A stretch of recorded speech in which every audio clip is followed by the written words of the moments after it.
Hi everyone, my name is Akila Varder, and I decided to do my professional project on women in the workplace and the lack of leadership roles that they have.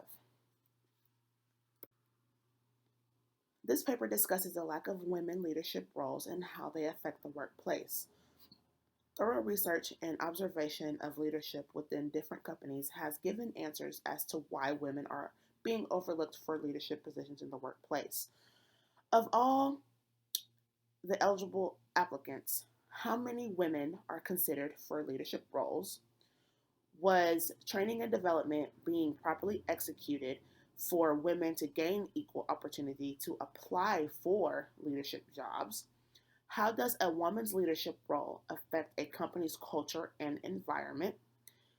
And all of these answers to these questions will be sought when studying changing women's roles in the workplace.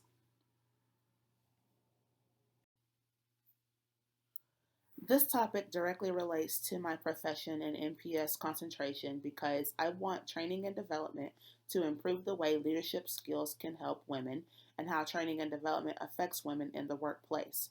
The Master of Professional Studies degree coursework at MTSU has prepared me for doing this study. In PRST 6100 Professional Environment Ethic Issues and Ethics, I learned about the importance of ethics and values in a professional setting. This course is essential to understanding an organization's culture and views. In PRST 6000, Organizational Transformation, I learned how organizations can transform through change and how employers can implement change through the organization as a whole. This course is essential to this topic because women leadership is overlooked and organizations can help change this perspective through organizational transformation. My concentration is training and development. Training and development programs are important to any organization. One reason organizations fail could be due to a lack of sufficient training and development. My research will explore the effect of women in the workplace, whether positive or negative. One outcome of my research will examine whether more women in leadership roles will positively affect company culture. The purpose of this study is to conduct a literature review of the lack of women leadership roles and how their leadership affects the workplace. In my literature review, I started out with women's roles in the workplace.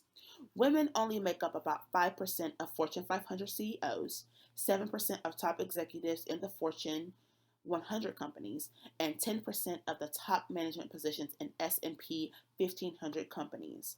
This is just a couple statistics about women in leadership roles or the lack thereof. Women have the ability to do the same operations that men can do, and they want to have an equal opportunity to do so. When talking about women's roles in the workplace, what comes to mind is the ratio of men to women workers. When men have always, while men have always outnumbered women in the workplace, the ratio is shifting towards as more women fill traditionally male roles. Ullman and Warner stated women make up about 52% of all management and professional level jobs. I also talked about how women are treated differently than men in the workplace. Women seemingly have to fight for their rights, whether it be for equal pay or equal treatment. This struggle honed women and increased their desire for positive change in workplace conditions. The article discussed how women tend to display anger in the workplace more than men, and they are penalized for it. However, when men expressed anger, they received lesser penalties. The article detailed about how true emotions affected the workplace using gender roles. Even though women can have self confidence and be assertive, they are still capable of being in a leadership position. Both women and men expressed their frustrations and anger, but women was subjected to harsher consequences. The next thing that I discussed in my literature review is diversity within the workplace. With women wanting to be a part of the workplace, diversity is becoming an important aspect to companies. Companies have to realize that having a diverse group of people really helps their organizations. To predict how employee attitudes affect workplace behavior, there is little research that has examined individual differences when it comes to personality, values, and cognitive ability. There was an article by Anglem et al. And in a chart, they stated there is a prejudice against female workers, saying women have negative workplace attitudes. Women in leadership provides diverse ways of how the company culture will be and how they are perceived to the public. The attitudes of employees are important to their work environment. Diversity in an organization is supposed to add improvement. Um, Women add what they know and perform to their best of their abilities. Women in leadership will want to display a strong performance on the job.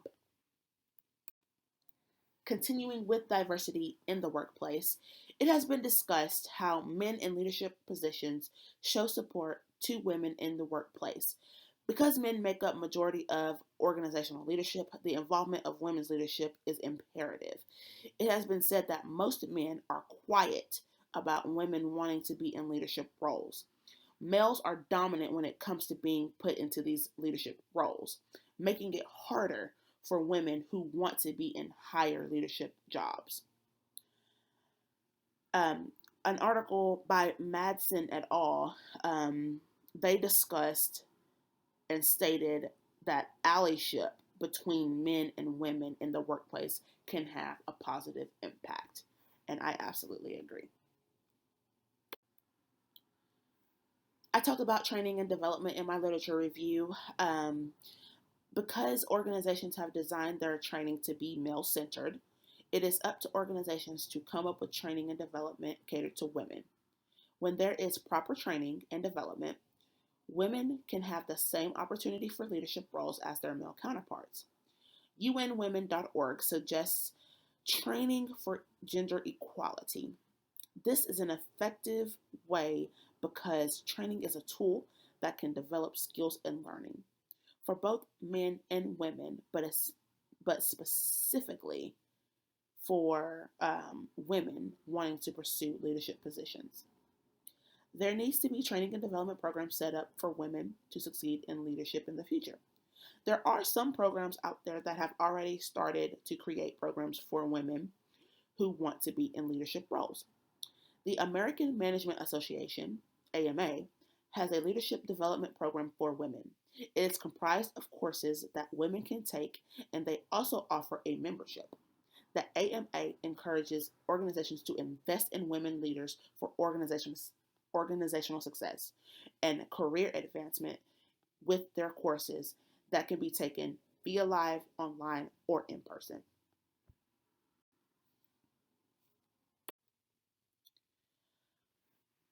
The next section I'm going to go over is the methodology and my results. I decided to focus on women in political leadership, academic leadership, corporate leadership, and Hollywood leadership. The next couple of charts go over the percentages of women in each category and how significantly low these numbers are.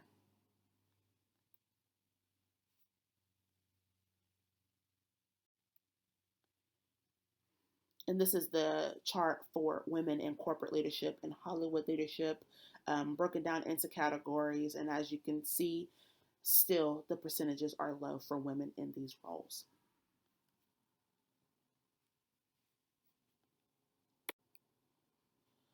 The data presented in Figure 1 is provided by AAUW. This next chart is a wide gender and partisan gaps in views of women in leadership. It discusses the percentage saying that there are too few women in blank category in the country today. It also discusses the percentage saying gender discrimination is a major reason why there aren't more women in these categories. The categories that they discussed were high political offices and top executive business positions. The categories here are all adults, men, women, Republicans or those who lean Republican, and Democrats or those who lean Democrats. and those are the percentages there.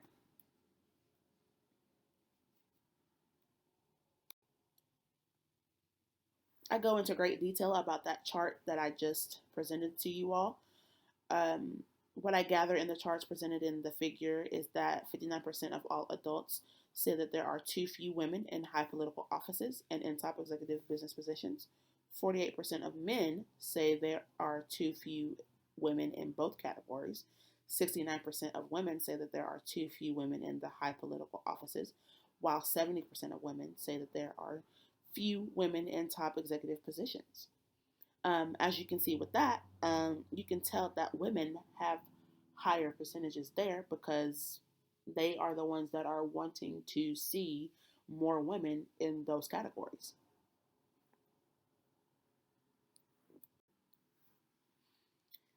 This next chart, it's among those who say men and women have different leadership styles. Most say neither has a better approach.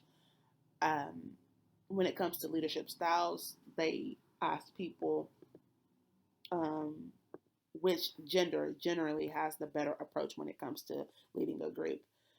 Men and women are basically similar. That was 43%. Men and women are basically different. That's 57%.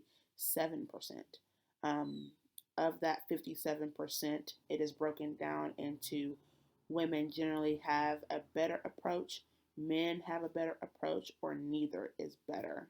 And of that 57%, 62% said neither is better.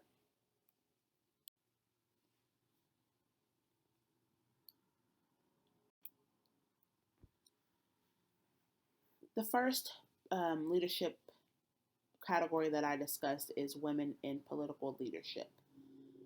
This chart here, um, it goes into detail about president and provost political leadership. And it's broken down into the categories there on the left. Um, and I go into great detail about this chart in my project. Like I said, there are two categories that by Lynn Green et al. Go over in this article. They discussed women in president leadership and women in provost leadership. For the president category, the total number of all institutions was 200. Of the 200, only 13.5% were women. And then I go on in detail about each category and each percentage and how the men compare to women and how the percentages are low for each category. The next leadership category that I discussed is women in academic leadership. I like this chart here because it not only represents women, but it also represents racial and ethnic minorities, Black and Hispanic women in leadership positions by each professional area. It's a general overview of women in these areas, but it also breaks down even further with race and ethnicity and the Black and Hispanic women in leadership positions.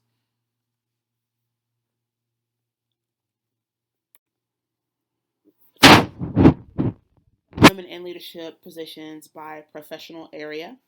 The area they included, the areas they included were academic affairs, athletics, external affairs, facilities, fiscal affairs, information technology, institutional affairs, research and health sciences professionals, and student affairs.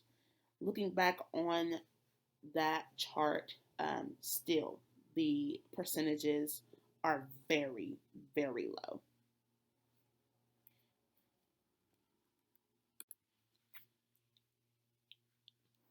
Next category I discussed is women in corporate leadership. This chart is a percentage of women in the corporate pipeline.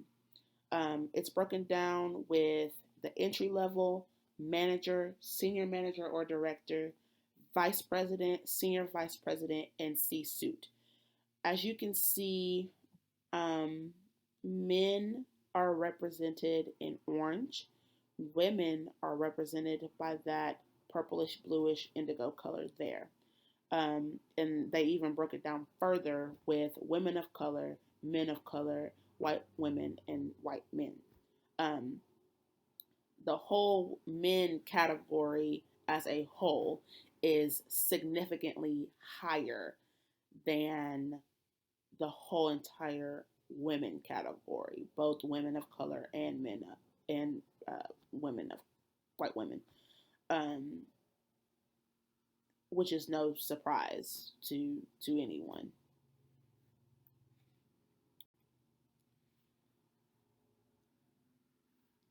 As I said, it goes into great detail about those levels. They're the entry level, the manager, senior manager, and director, vice president, senior vice president, and C-suite. Um, as mentioned, compared to the men, both of color and white, women of both color and white are had significantly lower percentages, and I'll go into great detail about those percentages there. Last category that I discussed is the women in Hollywood leadership. I like this chart as well because it discussed the numbers of the percentage of women employed behind the scenes in the 250 top grossing films in the U.S. Um, and of course, they compared it to men. Um, it goes from the timeline of 1998 to 2019, with gaps in between. But you can tell with each category, which the categories are directors, writers, executive producers, editors, and the cinematographers. Um, the numbers are still low. They're still low compared to their male counterparts, and this was even, roughly 20 years ago or 23 years ago. Um, the last known data that it shows is even from 3 years ago. So there's really not even a significant boost or change that has happened over the last 3 years, let alone the last 20 or so years. Um, slowly rising in the film industry, as you can see. The women in that chart, they're represented by the color orange, and the men are represented by the color purple. Um, like I said, they mentioned the years, 1998, 2001, 2005, 2016, 2017, and 2018. And still, the males have higher percentages than the women. And with each year, I just go into detail about the percentages and how they compare to the men. And of course, overall, males have dominated the Hollywood leadership scene, as well as all the other categories discussed in this project.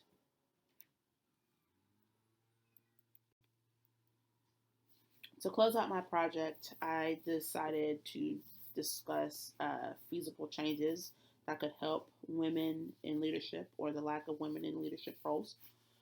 The changes that need to be put in place for women in the workplace will spark discussions within organizations. Forbes.com stated in an article how companies can find effective ways to make sure women land leadership roles. Some of these ways included to interview qualified women, value the female leaders, offer professional development plans, set a measurable hiring goal, set a promotion goal, know the benefits of leadership diversity, advocate for future leaders, future female leaders, create an environment for women to be successful, and whatever you would do for a male leader, do the same for females. In my project, in my paper, I discuss those categories that I just mentioned in great detail, and these changes um, are very important to make sure that women are landing these leadership roles. Of course, there are thoughts for the future for research for women in the workplace. As a researcher myself, I would like to see women in the categories mentioned in this project to be interviewed within the next 10 years. I believe 10 years is ample time to discover how women compare to men in the workplace as leaders. I also believe men should be interviewed for research purposes to give insight, to see if their opinions about women leadership has changed over the next 10 years. Has it changed, or is it the same? Or where do you see the leadership in women going? I think that is important to know. Researching this topic further will need to happen when women are actually in leadership roles so that the statistics against women in leadership will be equal, um, if not be higher, um, than the number of men in leadership roles. And then the next few slides I have here are just copies of my references that I used throughout this whole entire project. I enjoyed researching this topic, and it's something that I would like to continue to research further. And I just want my peers and everybody to know that the importance of women leadership and the lack thereof, and want to see significantly um, a significant change within the next 10 years or so. Thank you.